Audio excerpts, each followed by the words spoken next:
If your presentations or your communication in general is full of ums and ahs, you need to stop it. I've spoken to audiences around the world, and it's something that I've had to teach myself not to do. It's one of those things that, really kind of lowers your credibility and impact.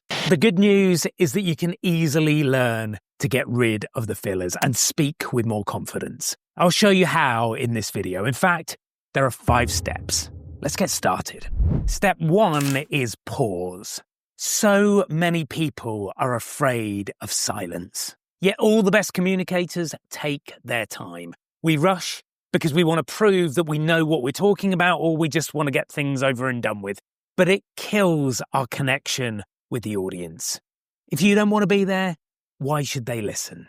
Essentially, what happens is your mouth starts to get ahead of your brain. So filler words like and so are what we use to buy ourselves thinking time.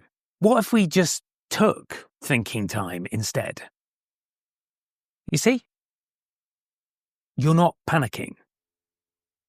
You're not worried that I've forgotten what I'm about to say. You just think that I'm taking my time. Taking my time to think.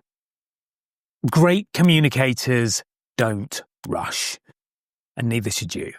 Talking of great communicators, if you'd like to improve your presentation and public speaking skills, you can benchmark your performance against the 6 ingredients of impact using my free scorecard. You'll find the link below. It'll take you less than 3 minutes to complete, and you get a detailed, personalised report packed full with tips and tricks. But back to the ums and ahs.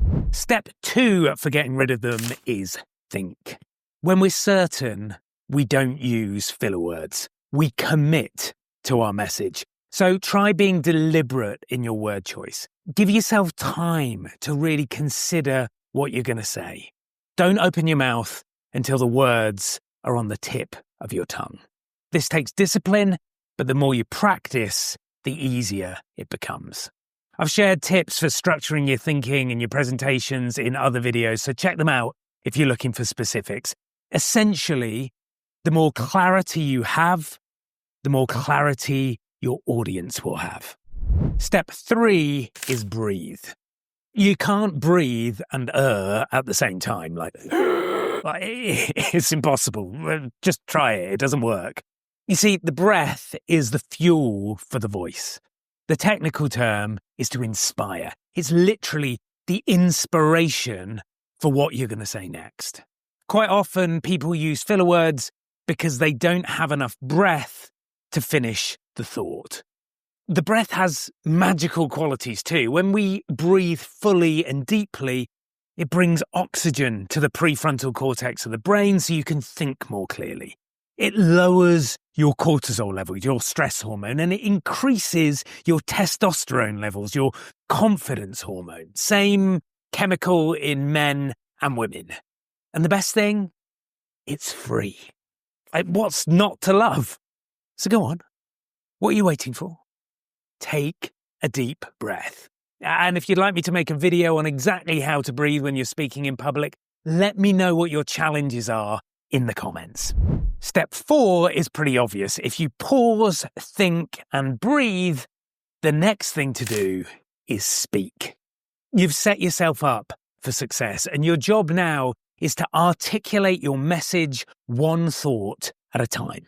Resist the urge to rush. Create clarity for your audience. Ideally, don't overcomplicate things with long, winding thoughts where the opportunities for ums and ers get greater and greater the longer you keep going on and on and on and on. Instead, keep things short, deliberate, clear.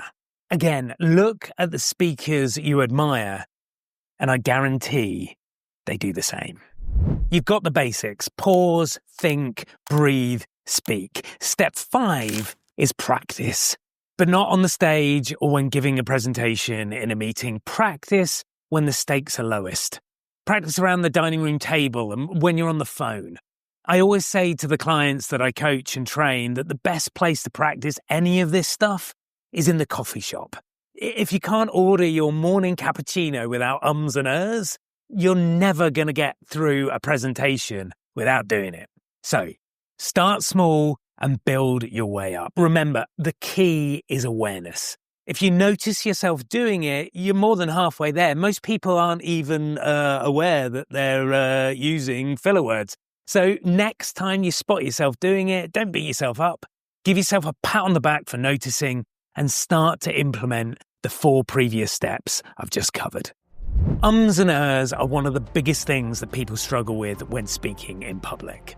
What else do you find challenging? Let me know in the comments, and I might just make a video with my top tips and tricks. And if you want to articulate your ideas more clearly, I've got you covered here.